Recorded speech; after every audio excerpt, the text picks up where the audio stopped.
കൃഷ്ണ ഗുരുവായൂരപ്പ ശരണം. പൊന്നുണിക്കണ്ണൻ്റെ ഉഷപൂജ അലങ്കാരം രാവിലെ 4 മണിയോടുകൂടി മലർ നിവേദ്യം കഴിഞ്ഞു. നട തുറന്നു. പൊന്നുണിക്കണ്ണൻ അതാ ശ്രീലകത്ത് പുഞ്ചിരിച്ച് നിൽക്കുകയാണ്. നെയ്വിളക്കുകളെല്ലാം നിറഞ്ഞു കത്തുന്നുണ്ട്. അതിൻ്റെ ശോഭയിൽ പൊന്നുണിക്കണ്ണൻ്റെ പുഞ്ചിരിക്ക് കൂടുതലൊരു ഭംഗിയുണ്ട്. ഇന്ന് പൊന്നുണിക്കണ്ണന് 1000 കുടം അഭിഷേകങ്ങൾ നടത്തുകയാണ്. സഹസ്രകലശാഭിഷേകം ഉത്സവത്തിന് മുന്നോടി നടക്കുന്നതാണ്. അതിൻ്റെ ഒരു സന്തോഷം പൊന്നുണിക്കണ്ണൻ്റെ മുഖത്ത് കാണുന്നുണ്ട്. പൊന്നുണിക്കണ്ണൻ്റെ തിരുമുഖം ചന്ദനം ചാർത്തിയിട്ടുണ്ട്. നെറ്റിയിൽ ഒരു സ്വർണ്ണഗോപിക്കുറി അണിയിച്ചിട്ടുണ്ട്. ചെവിയിൽ ചെവിപ്പൂക്കൾ വെച്ചിട്ടുണ്ട്. മാറത്ത് ഒരു സ്വർണ്ണത്തിലകവും 2 സ്വർണ്ണമാലകളും ചാർത്തിയിരിക്കുന്നു. പൊന്നിൻ കിങ്ങിണി കെട്ടി പട്ടുകോണകമുടുത്ത് ഒരു വെളുത്ത പട്ടും ചുവപ്പ് പട്ടും കൂട്ടിക്കെട്ടി ഞൊറിഞ്ഞെടുത്തിട്ടുണ്ട്. വലത് കൈയിൽ ഓടക്കുഴലുണ്ട്.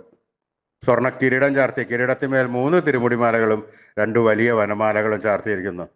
അങ്ങനെ സുന്ദരനായി പുഞ്ചിരിച്ച് നിൽക്കുന്ന സച്ചിദാനന്ദ കട്ടയ്യയാണ് നട തുറന്ന സമയത്ത് ഭക്തന്മാരെല്ലാവരും കാണുന്നത്.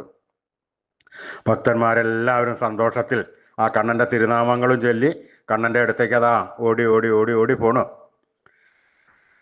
പൊന്നുണിക്കണ്ണൻ്റെ ആ സുന്ദര രൂപം നമുക്കും നമ്മുടെ മനസ്സിലേക്കൊന്ന് ആവാഹിച്ചാലോ? എല്ലാവരും പ്രാർത്ഥിച്ചോളൂ.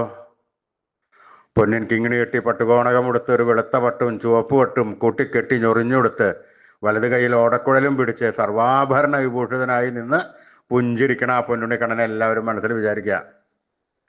ആ പൊന്നുണിക്കണ്ണൻ അതാ നമ്മുടെ മനസ്സിൻ്റെ ഉള്ളിലേക്ക് അതാ കയറി വരണു.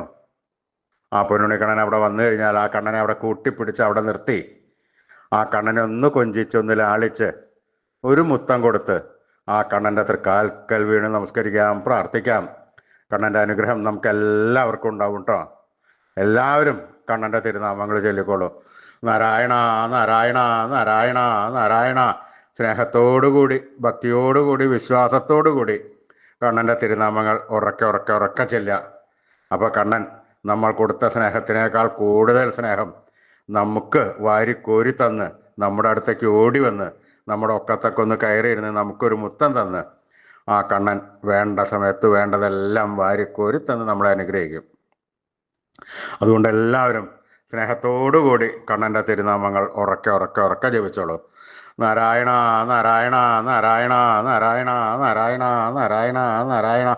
കൃഷ്ണായ വാസുദേവായ ഹരേ പരമാത്മനെ പ്രണതക്ലേശനാശായ ഗോവിന്ദായ നമോ നമഃ.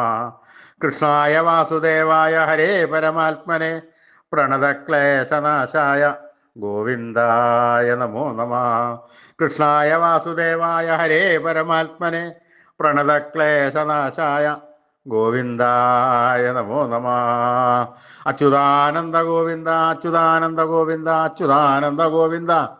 ഈ നാമത്രയമന്ത്രം എല്ലാവരും ദിവസേന ഉപാസിക്കുക. നിത്യവും ഉപാസിച്ചു കഴിഞ്ഞാൽ നമുക്ക് ആയുരാരോഗ്യ സൗഖ്യം, സർവസമ്പൽ സമൃദ്ധി, സർവ ഐശ്വര്യം, സന്തതി പരമ്പരകൾക്കെല്ലാം ശ്രേയസ് ഉണ്ടാവുന്നതാണ്. അതുകൊണ്ട് നമ്മളെല്ലാവരും ജപിക്കുക.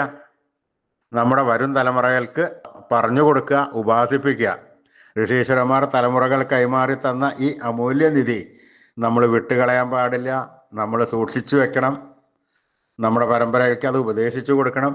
ഈ കലികാലത്ത് ജപിക്കാൻ പറ്റിയ ഉത്തമമായ മന്ത്രം കൂടിയാണ്. അതുകൊണ്ട് എല്ലാവരും ഈ നാമത്രയ മന്ത്രം ജപിക്കുക, ഉപാസിക്കുക. അച്യുതാനന്ദ ഗോവിന്ദ അച്യുതാനന്ദ ഗോവിന്ദ അച്യുതാനന്ദ ഗോവിന്ദ.